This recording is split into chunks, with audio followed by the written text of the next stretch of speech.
Kati ya mambo ambayo huwa yanaleta shauku sana ya mwaka mpya ni malengo.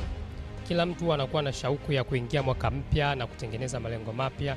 Yaani kila mtu anakuwa na vibe lile la hali fulani kwamba mwaka mpya nitatimiza mambo mapya, maisha yangu yatabadilika. Lakini baada ya miezi michache mbele ukimkuta huyo mtu unakuta vibe limeshuka na maisha yake ni yale yale. Yeye ni yeye yule wa jana na leo. Na asipochukua hatua yoyote atakuwa kesho ni yule yule tena. Sasa kuna vitu viwili ambavyo mara nyingi sana huwa vinatokea mwanzoni mwa mwaka na hapo siku za mbele kidogo. Kuna motivation na discipline. Motivation ni nzuri, inaamsha shauku ya kutimiza malengo. Lakini kinachofanya malengo yatimie mwisho wa siku ni nidhamu.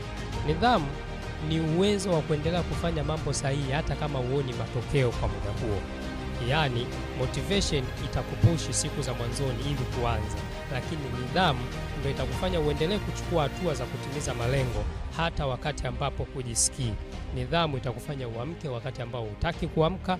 Nidhamu itakufanya uweke akiba wakati hiyo hela una mambo ambayo unajisikia kabisa kwamba kama uitumie hivi kuyafanyia. Nidhamu ndio itakayokufanya mwisho wa siku tunapokuja tena Disemba ya mwaka huu 2026 ushangilie ushindi. Je, unachagua maumivu ya majuto au maumivu ya nidhamu? Kwa sababu nidhamu sio rahisi, nidhamu ina maumivu yake. Ukichagua maumivu ya nidhamu, manake umeamua kufanya yale ambayo ni magumu, yaani umeamua kulipa gharama ili mwisho wa mwaka ushangilie kwa kutimiza malengo.